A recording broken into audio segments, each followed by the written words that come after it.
रात का सन्नाटा शहर की गलियों पर उतर चुका था। सड़क की लाइटें टिमटिमा रही थी, जैसे किसी थकी हुई आत्मा की सांसें धीरे धीरे टूट रही हों। उसी सड़क के किनारे एक लड़की बैठी थी, उम्र लगभग 20-22 साल, कपड़े फटे हुए, बाल बिखरे, लेकिन आंखों में कुछ अजीब सी चमक थी।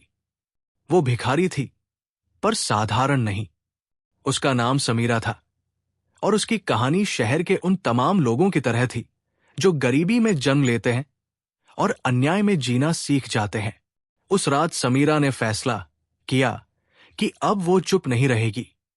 एक हफ्ता पहले उसके साथ जो हुआ, उसने उसकी आत्मा को झकझोर दिया था। बाजार की भीड़ में जब उसने एक दुकान के बाहर मदद मांगी थी, तो कुछ गुंडे जैसे लड़कों ने उसे धक्का दिया, उसके पैसों की थैली छीन ली और उसके साथ बदतमीजी की। आसपास खड़े लोगों ने देखा, पर कोई आगे नहीं आया। वो जमीन पर गिरी रही और सब तमाशा देखते रहे।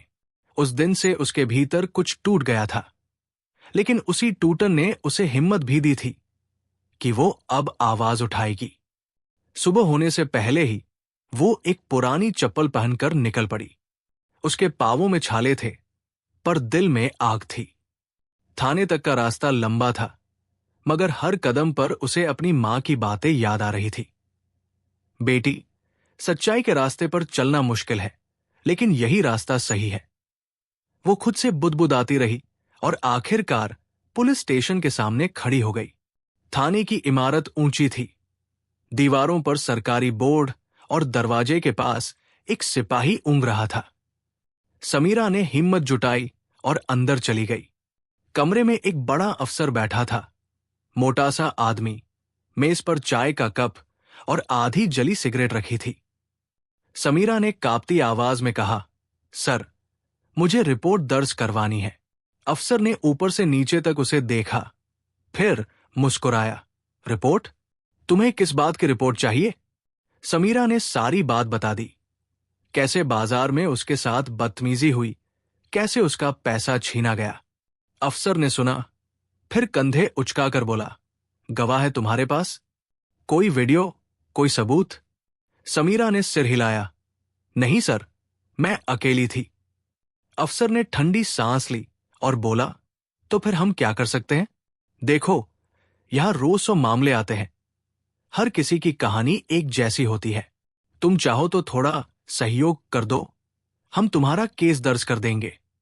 समीरा ने चौंक कर पूछा, कौन सा सहयोग?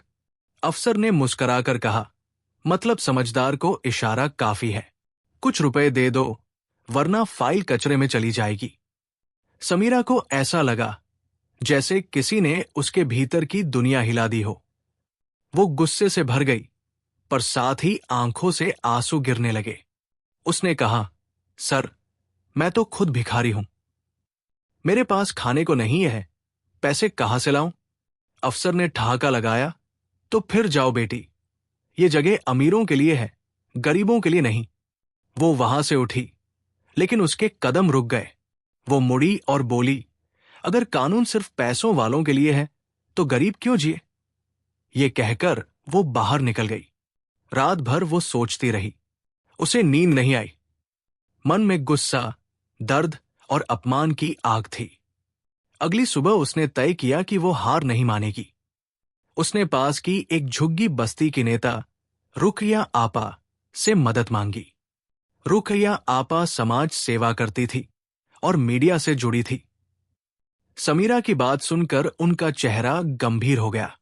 उन्होंने कहा, बेटी, ये सिर्फ तुम्हारा मामला नहीं है, ये उन सब औरतों का मामला है जिनके साथ रोज अन्याय होता है और पुलिस उन्हें चुप करवा देती है। रुकैया आपा ने स्थानीय पत्रकारों से संपर्क किया और 2 महिलाओं को साथ लेकर समीरा के साथ थाने पहुंची। जैसे ही वे अंदर गई, वही अफसर सामने बैठा था। इस बार समीरा के चेहरे पर डर नहीं था, बल्कि आत्मविश्वास था। पत्रकार ने कैमरा चालू किया और पूछा, सर, आपने इस लड़की की रिपोर्ट क्यों नहीं लिखी? अफसर पहले तो घबराया, फिर बोला, ऐसा कुछ नहीं हुआ, झूठ बोल रही है। लेकिन समीरा ने आगे बढ़कर कहा, आपने मुझसे पैसे मांगे थे, बोले थे कि रिपोर्ट पैसे से ही दर्ज होगी। कमरे में सन्नाटा छा गया।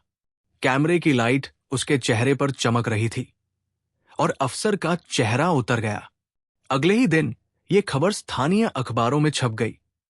युवा भिखारिन से पुलिस ने मांगी रिश्वत, भ्रष्टाचार का नया चेहरा। सोशल मीडिया पर यह खबर तेजी से फैली। लोगों ने समीरा की हिम्मत की तारीफ की। कुछ ने लिखा, गरीब लड़की ने पुलिस के खिलाफ आवाज उठाई, सलाम है उसे। अब मामला बड़े अफसरों तक पहुंच चुका था। उस भ्रष्ट अधिकारी को निलंबित कर दिया गया और जांच शुरू हुई। समीरा को बुलाकर बयान लिया गया। पहली बार उसे लगा कि उसकी आवाज सुनी जा रही है। जब उसने जांच कमेटी के सामने खड़े होकर सच बोला, उसकी आंखों से आंसू झर रहे थे। लेकिन ये आंसू डर के नहीं, गर्व के थे। जांच के बाद सरकार ने उसे वीर महिला पुरस्कार देने की घोषणा की। उसके लिए यह सिर्फ एक सम्मान नहीं था, ये एक प्रतीक था कि गरीब भी बोल सकते हैं, और अगर आवाज सच्ची हो तो पूरी व्यवस्था झुक जाती है। मगर कहानी यही खत्म नहीं हुई।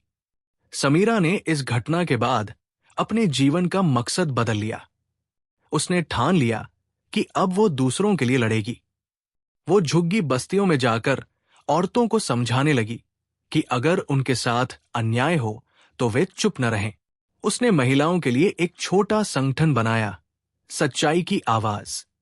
धीरे धीरे ये संगठन बड़ा हुआ और शहर के कई हिस्सों में उसकी चर्चाएं होने लगी। कुछ महीनों बाद उसी थाने में एक नई महिला अधिकारी की नियुक्ति हुई।